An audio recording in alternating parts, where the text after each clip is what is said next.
Sachin GIDC વિસ્તારમાં એક પરિણીત મહિલાએ ગળો ફાંસો ખાઈ આત્મહત્યા કરી લેવાના કેસમાં સચિન જીઆઈડીસી પોલીસે આરોપીને ઝડપી પાડ્યો છે। મૃતક દ્વારા આત્મહત્યા કરતા પહેલા મોકલવામાં આવેલી 4 ઓડિયો ક્લિપ્સના આધારે રૂમ માલિકના ભાઈ વિરુદ્ધ આત્મહત્યા માટે દુષ્પ્રેરણાનો ગુનો નોંધાયો હતો।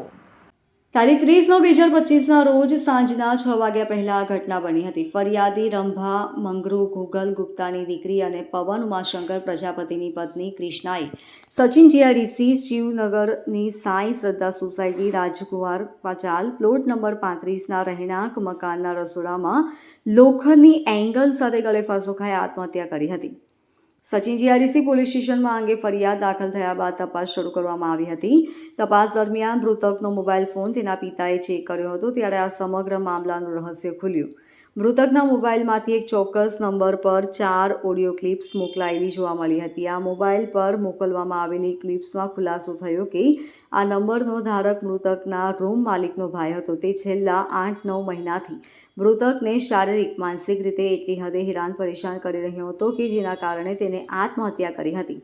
આરોપીનું નામ અજય કુમાર ઉર્ફે દિનેશ રામ નેવલ મોરિયા હોવાનું સામે આવ્યું છે।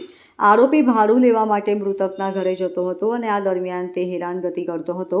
મૃતકની માતા રંભા મંગરૂ ઘુંગલ ગુપ્તાની ફરિયાદના આધારે સચિન જીઆઈડીસી પોલીસ સ્ટેશનમાં ભારતીય ન્યાય સંહિતા 2023ની કલમ 108 મુજબથી ગુનો દાખલ કરવામાં આવ્યો હતો।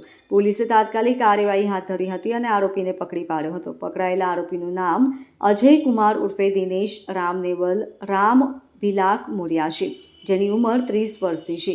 આરોપી સચિન જીઆઈડીસીમાં આવેલી એક કંપનીમાં સુપરવાઇઝર તરીકે નોકરી કરતો હતો। હાલમાં તે સુરતના વેસુ વિસ્તારમાં block number A/702 Suman Bhargav building, પ્રધાનમંત્રી આવાસ, ભગવાન મહાવીર કોલેજ, યુનિવર્સિટીની બાજુમાં રહેતો હતો અને મૂળભૂત રીતે તે અયોધ્યા ઉત્તર પ્રદેશના મિલ્કીપુર તાલુકાના ડીહપુરે બિરબલ ગામનો વતની છે। Bureau report LK star news, Surat.